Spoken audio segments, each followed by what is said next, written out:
Welcome back, Inebri-art. Uh, this is Andy, your host, as always.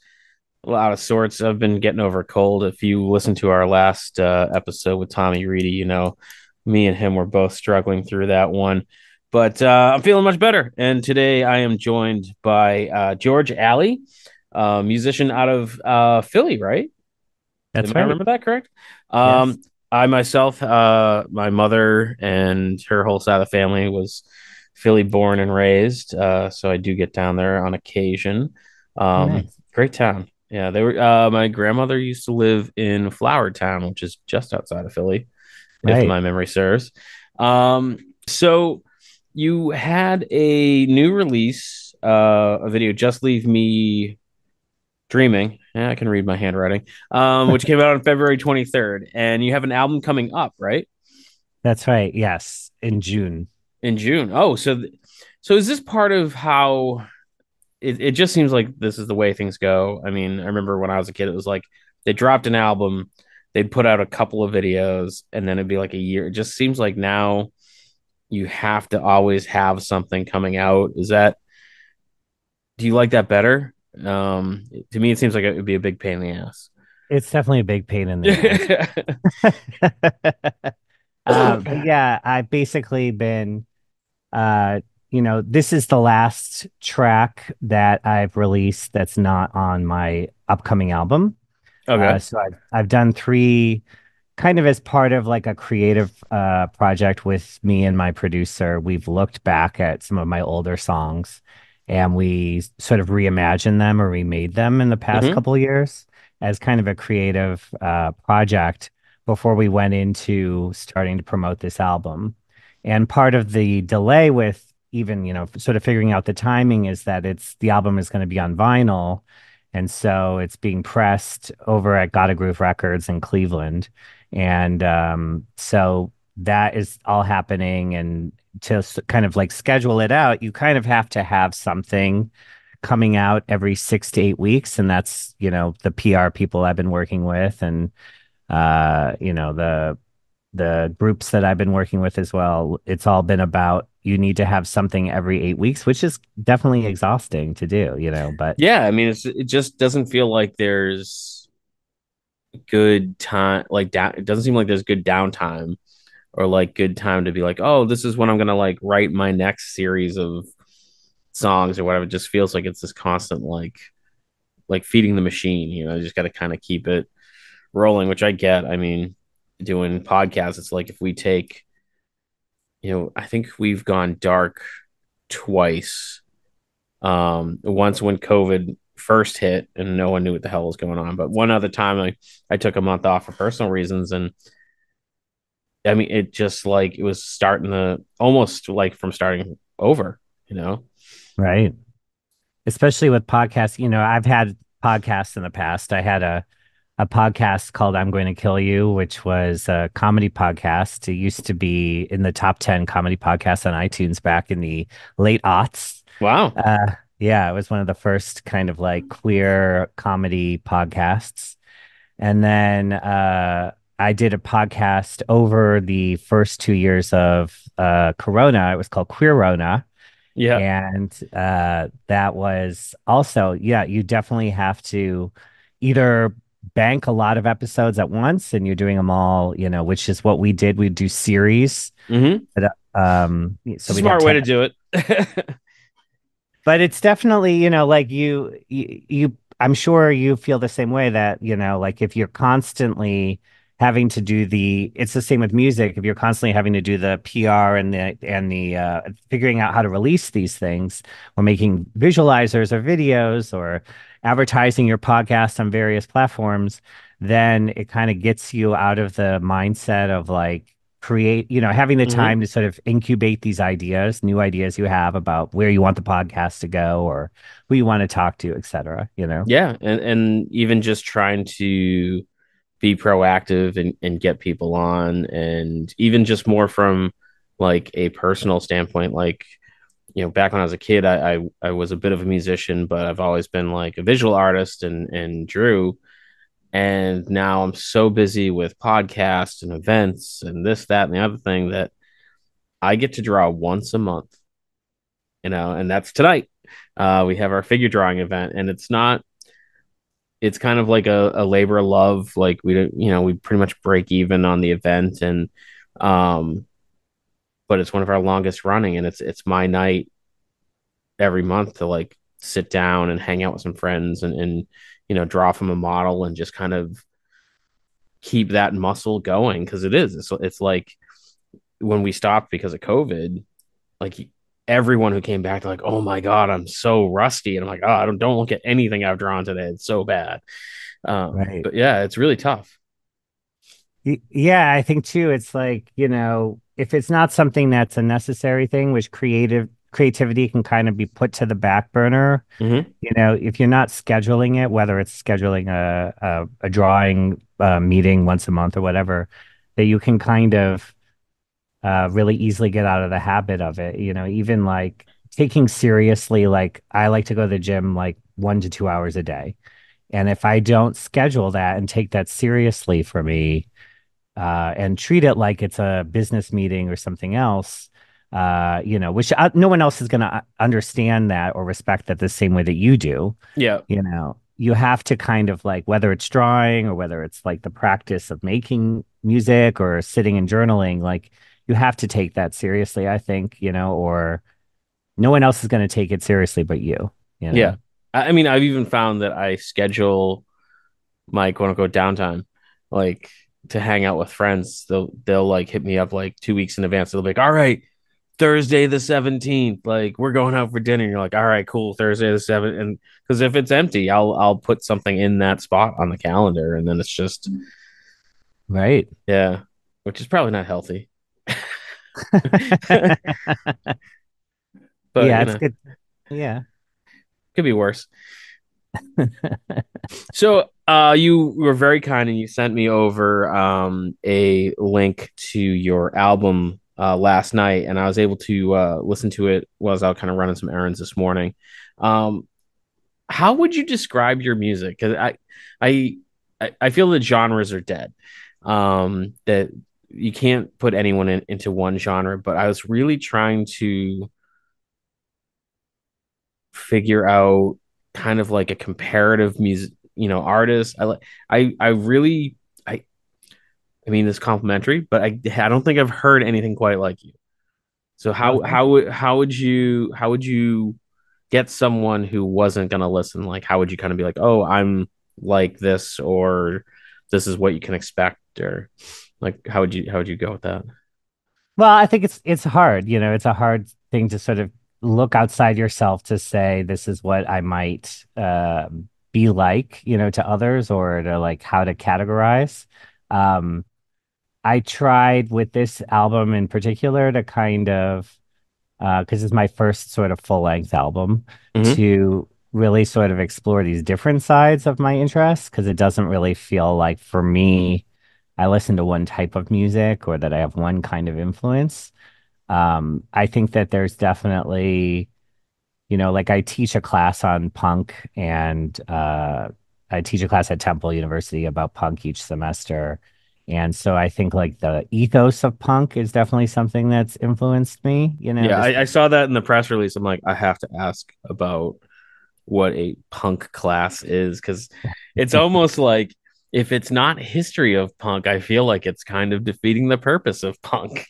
Like, is it just kind of the history of punk music or it really goes into the philosophy that kind of informed all of these sort of people we would classify later as punk, yeah?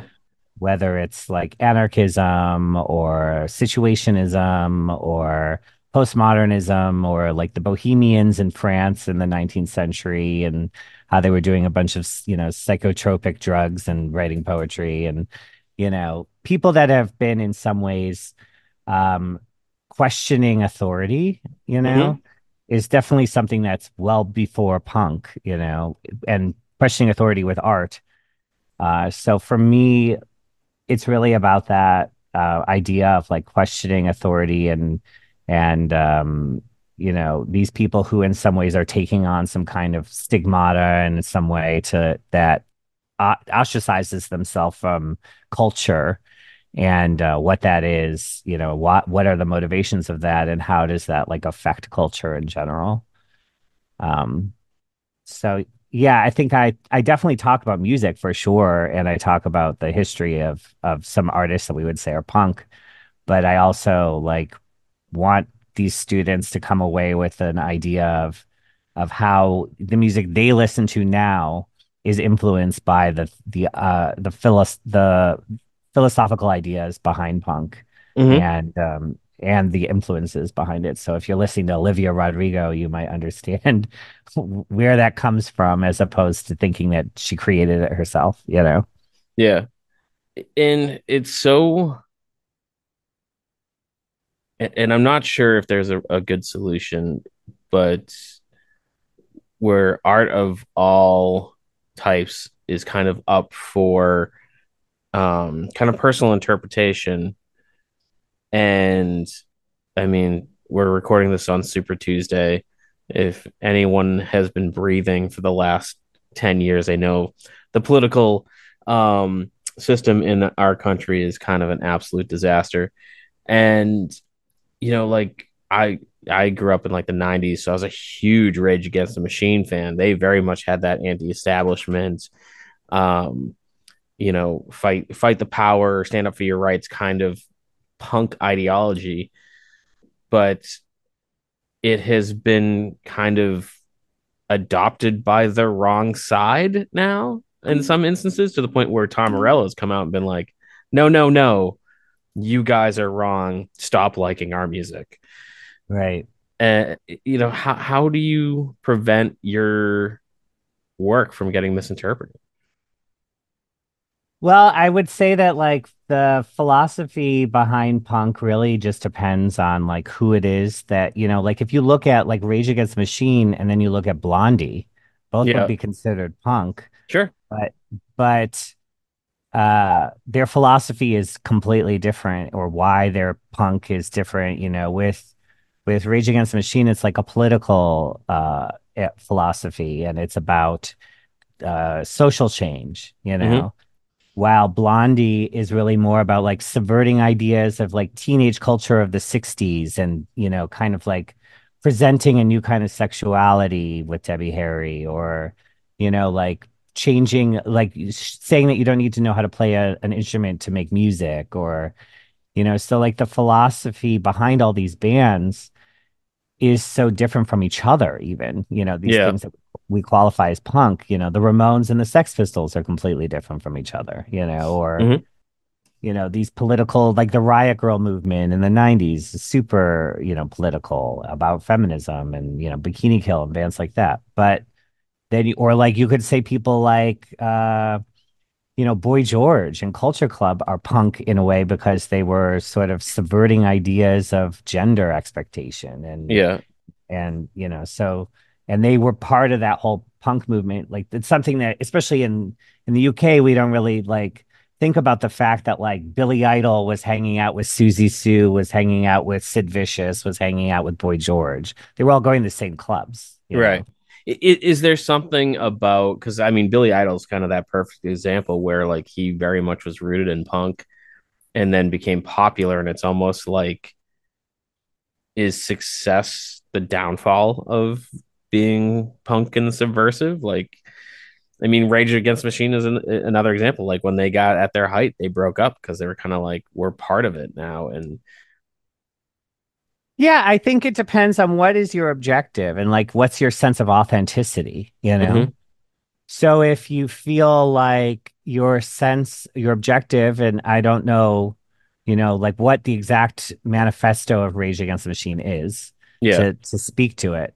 But, if your objective is to stay on the outside, which is like, like if you think of like a band like Crass in the 1970s, which were like a UK band that never became super popular, became very influential, but were like a co-op band where nobody was it was really about these kinds of political messages and not about like a star image or anything like that. For them, they have to stay on the outside, in yeah, order to maintain their objective.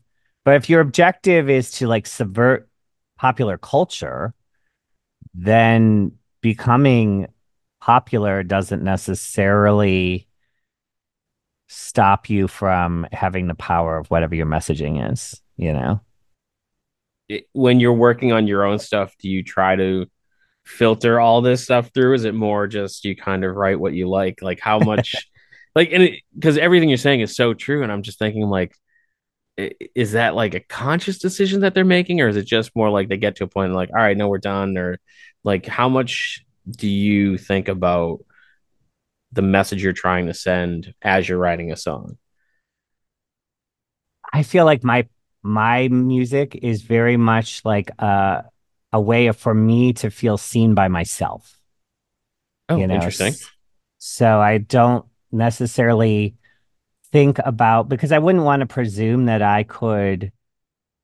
um I could control the message of somebody else viewing my music or listening to my music. And so for me, it's really about, these are creative problems I've given myself. How do I make a song like this? You know, how do I make a song about this experience? How do I make a song that has a bit of like two-tone ska element to it? Or how do I have a song that, you know, is in the, you know, key of F sharp, you know, like whatever it is that I've set my challenge for the day, you Mm-hmm. know, or for the week or whatever it is. Or it's really more about like these creative problems that I've given myself and making them like the best so that I want to hear them, Yeah. you know. So really it's like, for me, and this is something I remember once, like I think it was Steve Severin, who's like the bassist in Susie and the Banshees, said that they started making music because they didn't hear what they wanted to hear. And so That they had to create it themselves. that makes a lot. I had my college roommate was like the biggest Susie Sue fan I've ever met in my life. And Yeah. he was always trying to like get me into them. And it was just one of those like, I just don't get it. Like, it is just not my, like, there were a couple where you're like, all right, this song's all right. It was maybe in my old age, I should go back and revisit them. But yeah, just, which would make sense because I don't, I can't really think of anything quite like them. Um, Yeah, and they're interesting too because they kind of in some ways spearheaded a bunch of different subcultures. You know, they started off as a punk band in mhm. 1976, you know, 77. And then they kind of like, what they did in the like early 80s is what we would think is goth, Yeah. you know. And then they did a lot of like in the mid 80s, you know, they were all like, you know, doing a lot of psychedelic drugs and, you know, listening to the Beatles. And then they did this kind of like psychedelic, like late 80s, you know, rock dance influenced stuff, you know. So like I feel like in some ways they've kind of been interesting, that you can kind of categorize them as like being spearheads in like multiple subgenres, you know. Yeah. And that was a really interesting time. There's a lot of bands around that um, time period that really changed genres. The one that jumps to mind recently, because I weirdly have known their keyboardist for quite some time now, and I didn't know until he was like, "Oh yeah, I'm in Ministry," and I'm like, "What?" He's like, "Yeah, yeah, like way back in the '80s, like before the whole industrial like thing took off." But like, Right. they, I remember I found them when they were like in the industrial movement. I went back and found some old albums, and I'm like, "What the hell is this? This is not meeting my teenage angsty needs." Right. Yeah, it They were was. more like post-punk kind of Oh ish. yeah, yeah. Yeah. Like they opened for he said he was on tour with them when they opened for the Police, and I was just like, I can't wrap my head around that. Yeah. Such Or a like Trent Reznor was in like a kind of new wave-ish band before Nine Inch Nails, you yeah. know? And it's funny because like at the time I feel like music was so segmented that you listen to one genre of music, and to be not a poser, you would never, deviate. And I don't feel like that's the way anymore, which I really like. My kids are kind of all over the map listening to stuff, and I'm very much that way. So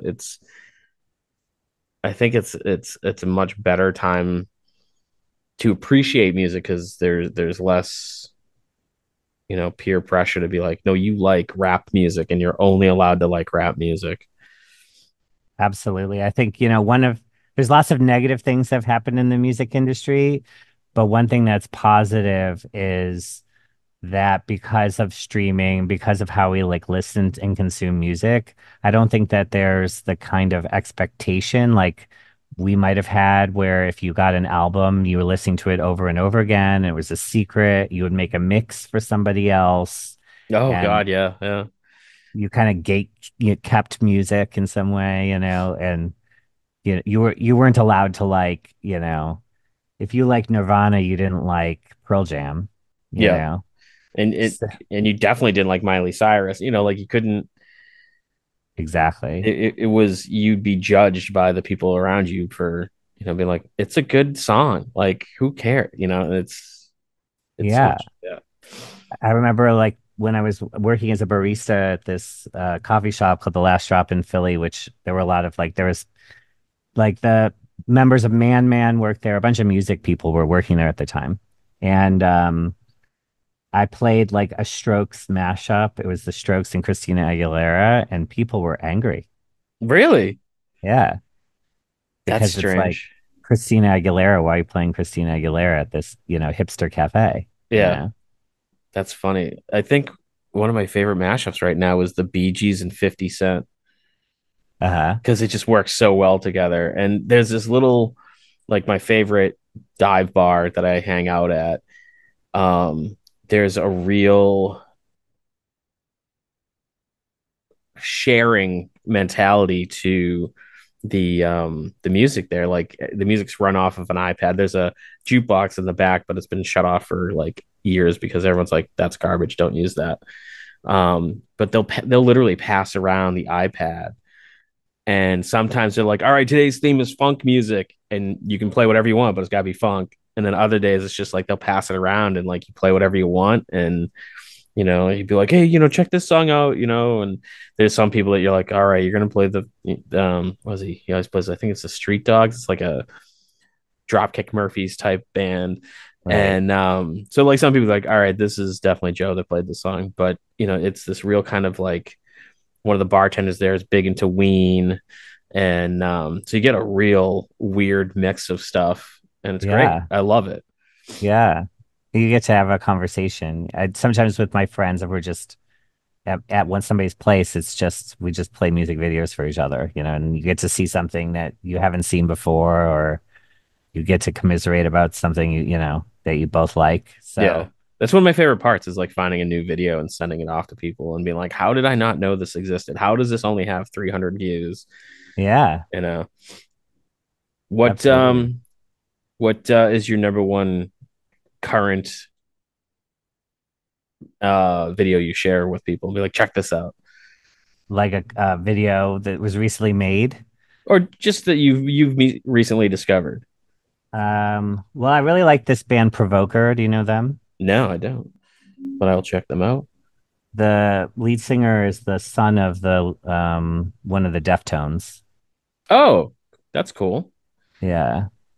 And they're kind of a little gothy, a little uh psychobilly a little bit, I guess, or Yeah. you know. Um but yeah, they're a new band. I'm gonna see them tomorrow actually in Philly. Nice. That's Yeah. cool. Is there a good music scene in Philly? I have a good buddy down there, but he's actually a pretty big music guy. But so I feel like it must be. But I mean, Yeah, I think that there is. I think every city has a, if you can sort of penetrate the scene in some way, you can find places, and for me, it's like a lot of my sort of collaborators are in different places. So um, I am mostly like doing things with people in on the internet, and and doing things more like collaboratively in that way, as opposed to like going to a specific bar or a specific hangout. But yeah, I think there is. I've been doing some video stuff at this new performance studio called Ground Floor in Philly, and there's quite a few bands that have been starting to come in there. And I just did a 5 song live video that's going to come out with my album, Oh, uh, nice. 5 of the new songs. So yeah, I mean, that's a place that just came up that I've already started interacting with other artists that have been playing there, and yeah, so there Cool. is for sure. Uh, where you are collaborating with a lot of people kind of through the internet, is that like, are you planning on touring to support this album? Is that kind of like because everyone's scattered, is that make it more difficult or impractical? Yeah, I mean, I personally, everyone I collaborate with is friends of mine. Yeah. Like my producer used to be my neighbor. Hmm. Uh, my other producer was in a band of mine in high school, Okay. and he then went on to produce things for Girl Talk, 30 Seconds to Mars, stuff like that. And now he's mostly doing a lot of also like sound installation and things like that. And he has an NFT gallery. Um, and then, yes, then some people upstate and then in New York, because I have a lot of New York friends and a lot of LA friends. So I'll be going out to LA to shoot another music video in May 1st. And then, but we are planning on maybe doing a short tour going from like going to Hudson and going to New York City and Asbury Park, Philly, Pittsburgh, and Cleveland. Oh, nice. Yeah, That's that'll be why late. why Cleveland? Well, I'm from Cleveland Oh, originally, okay. All right. That makes more sense now. so I have a lot of friends there, and Because I'm like Cleveland Pittsburgh, also that has a cool scene. does it? Okay. Mhm. Yeah. It's weird where it's like scenes pop up. There's like the South Shore, Mass, Plymouth area has a great scene, but it's a very specific vibe.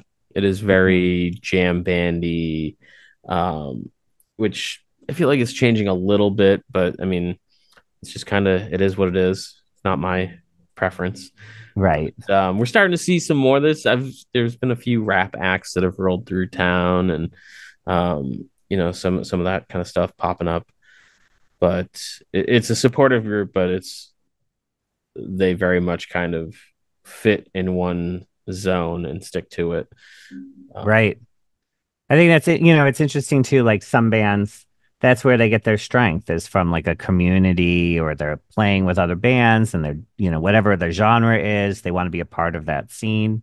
yeah, And I think that's like a kind of a band. yeah, And especially as a solo artist, I think maybe you're like more insular. It's more about like your own sort of world and the people around you as opposed to going out and collaborating with being part of a scene. Or I've just never yeah. been, I guess, that kind of artist. Do you prefer being a solo artist? And I'm going to say this being a super control freak and don't mean it insulting. Are you like a control freak and want to control everything? Is that like why you gravitate to working towards yourself? Or Yes. yeah, I Yeah. totally get it because I'd be like, no, that's wrong. I can do that. Like, put it down, leave it. Right. Yeah, I mean, I definitely like collaborating with people for yeah, sure. And I definitely like Ian Romer, who's the producer of my album. We work together all, 3 or 4 days a week for the past 2 years. And so we really have a collaborative um thing going on or with others. Like it's good to have feedback and it's good to like have somebody to bounce off of, but also I think I'm very clear about me and what I want to do. And I feel like if I was in a band situation where it was I had 25% of the say, yeah. I don't think I would do so well doing that. Yeah, Which I there's have in nothing the past. there's nothing worse than I actually had a very heated debate with a friend the other day about running events, and it was just like I was so frustrated because I'm like, this is the way we do it. I understand you think I should do it a different way. And it's just like you're just not hearing what I'm saying. And it was so like, I get it. I'm stubborn. I know who I am. Right. I can deal with that, but it's just like my biggest fault is not knowing when to just be like, all right, let's just change the subject, you know? Because I'd be like, no, I can convince you. I can make you see my way, Oh, yeah. you know? Yeah. Well, that's a hard, yeah, because then you get into the trying to convince. I think I've gotten to a point where I don't care, Yeah, and I so mean that's the thing is like I have a business partner, but predominantly I do the majority of the work, and it's just like most of the time I don't have to like explain, but eventually you get those well-meaning friends that are like, oh, what about? And you're like, nah, I don't really think that's best, and then next thing you right, know, you're in this not quite argument, but argument where you're like, how did we even get here? Like, why are we arguing about pizza? Like, this has nothing to do with pizza, and we're arguing about pizza for some reason. right. It just goes off the rails. Um, yeah. Yeah, I think it's good to set boundaries. It's something as I've gotten more and more comfortable with my music or what or the process, I share it a lot less until it's done now. And Oh, yeah. I used to like, oh, I like this person's music taste. I'm going to send this to them or, and I realized I don't want that feedback, Yeah. not until it's completely done. And even then, I don't really want that like feedback unless it's really going to be something constructive or interesting. Yeah. I totally So, relate to that. Like, I learned that lesson doing some commission work for people where, and my youngest is now starting to do like freelance work.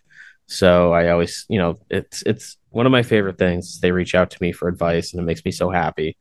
Um, but it's like you can show them the thumbnail drawings because that will, keep you from going completely off of what their expectation is. But right. then don't show it to them until it's done Yes. because they will just art direct you the entire way. And, it's not conducive to a good work environment because then you're just like, they don't, it's like, yes, I know that needs to be done. It's not done at this point, but yeah, it can be really Yeah. frustrating. Well, it puts you into the editing process before you need to be, you know? Yes, yeah, exactly. Yeah. And you can, especially with them, they work completely digitally and I can't do that. I'm just too old. And so they can, go they it's easier for them to go back and like change layers and step back their work where I'd have to not quite start from scratch, but more scratch than I'd want to. Right. Right. Yeah.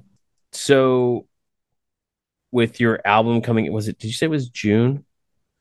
It should be, I'm hoping it'll be, I mean, it'll definitely be before the end of the summer, but I'm Yeah. aiming for around June, July, August at the latest. We have to see when it's going to be all, I'm sort of scheduling everything around when the physical album is available. Okay. So Yeah. that's what we're kind of waiting on right now. So, I was just wondering if like you had already started like working on the next thing to keep up with that 6 8 week cycle kind of thing, or are you already writing new music? well, yes, I have. I mean, it's two things. One is that like I had a lot of backlog because I worked with Ian for about 2 years. So we have right now not only the 12 songs that are on the album and then the three songs that came out before it that are, remakes of old songs. I have 8 songs for album two already. Oh So wow. they're not completely done, Right, yeah. and But I have to still, record drums for them, but they're still there. Yeah. yeah, that's awesome. Yeah, and that's one of those, it's so tough because like you work so hard on something and then you're like, yeah, it's done. And then it's almost like you don't get time to enjoy it because you just have to like jump into the next thing and get rolling with that.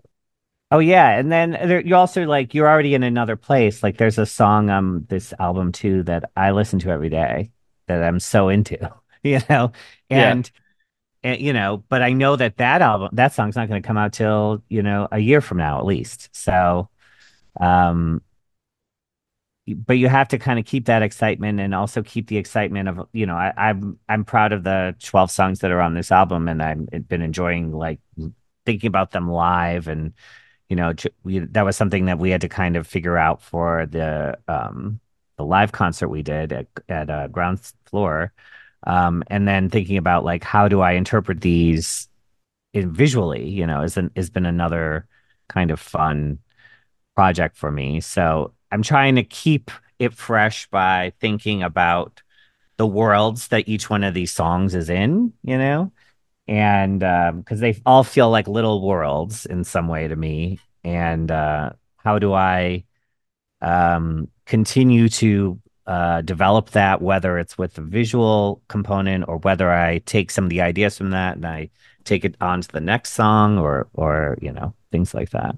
So where do you start when you're trying to interpret it visually? I'm assuming you mean for like visualizers and videos and whatnot, but like where do you Right. even start? Do you kind of like look for a mood to turn into a color palette, or are you like, oh, it's kind of this kind of story, so you're thinking more like a cinematic movie type of thing? Like where do you even kind of start with that process? Well, I try to, you know, acknowledge what sort of resources do I have at the moment, and make that Fair. That's very fair. kind of like how do I make the best of these things that I have as opposed to trying to reinvent, so there's a song that's one of the big singles on the album called King in Town.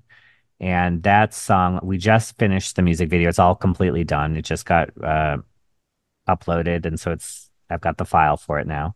But initially, it's got a quite like there's a definite story to the song Hmm. itself. And it's definitely this song about jealousy and about, somebody else coming into who's the new king in town, and you feel like you're being dethroned by them. And that I initially had this kind of elaborate idea that would involve like renting a castle and Yeah. Elizabethan costumes and, you know, things like that. And then I realized like these are not why don't I, what kind of resources do I have in front of me, and so then I You don't have realized your own castle? surprisingly, surprisingly, castles are hard to come by in Yeah, Philadelphia. that's strange.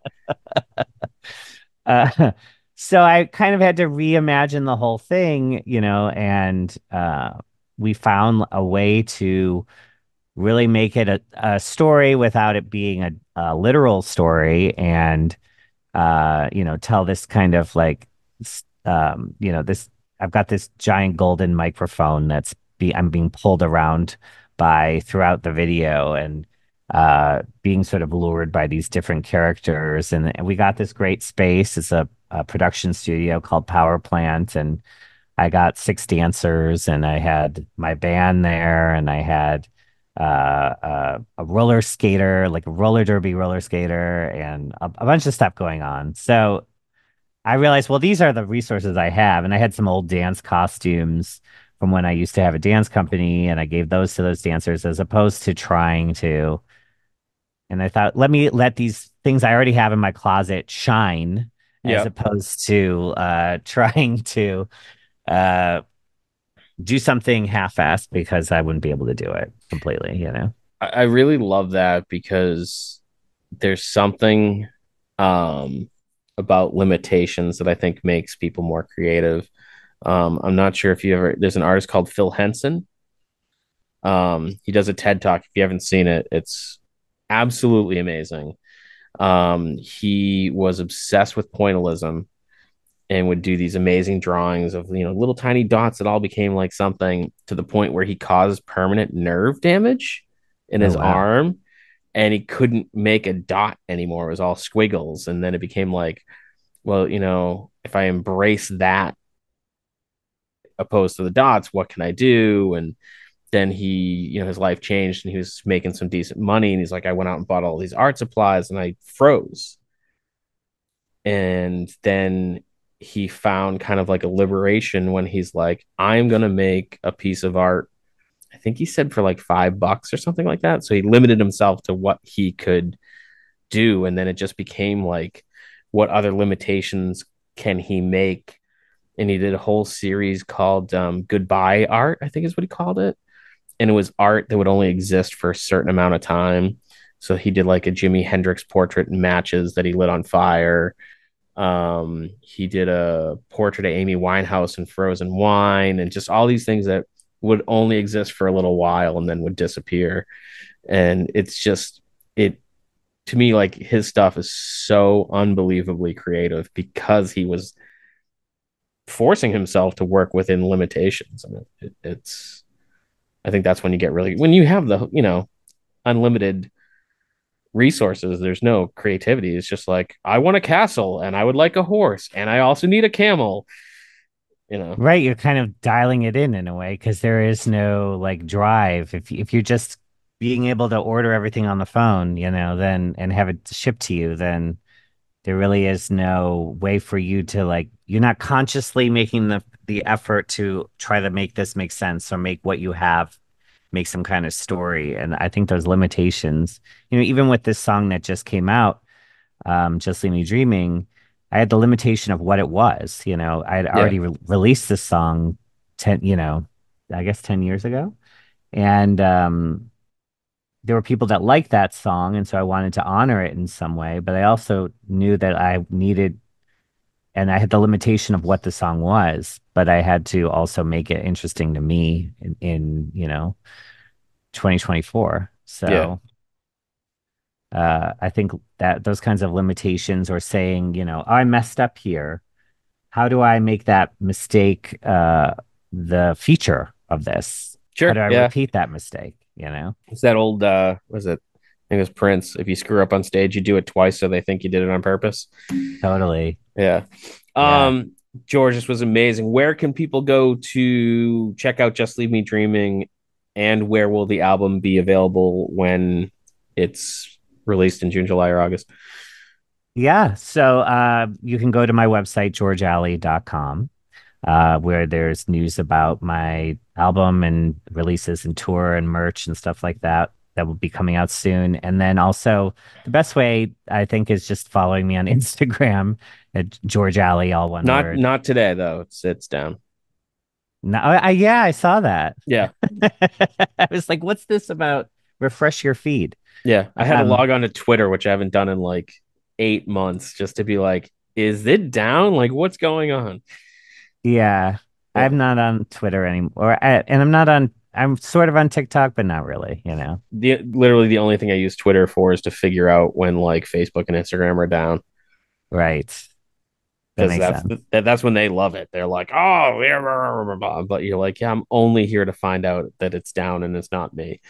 Right. Right. Yeah. So I'm sorry, I didn't mean to interrupt. So Instagram. Oh, no, no. Yeah. Yeah. So Instagram and my website are probably the best places to get more news from me. Awesome. And then all of my songs are on Spotify, iTunes, all of those things, Apple Music, Pandora, etc. All the places. All the places. Cool. And this physical album should be out this summer, and it's a translucent root beer vinyl, and it will be available on my website. Root beer color? Is it gonna be like scratch and sniff too? Like those old like 1980s stickers? Right, smell-o-vision or whatever. Yeah. Well, George, thank you for taking the time. This was great. It was I don't want to say it was short notice because your PR person emailed me ages ago and it just took me a long time to get through all my emails. So I appreciate this kind of coming together quickly and sending over the album and stuff. It was great. Yeah, thank you, Andy. And for our listeners, we'll be back again next Monday. You can always find out who we're going to talk to then, and we'll see you guys next week. And thanks for checking out the show today, listeners. If you enjoyed the content today, you can go over to patreon.com/Inebri-art to support the show. You can join over there for just a few dollars a month and help us provide this fun content that you just checked out. You can also email us at inebriart.com with your questions, complaints, and concerns, or you can find us on all social medias at Inebri-art or at Inebri-art6 on Instagram. And also don't forget to check out our other shows, Bar Talk Podcast, Old Colony Cast, Inebri-art, and all the other shows on the Inebri-art Network, which you can find at inebriart.com. Thanks again for listening.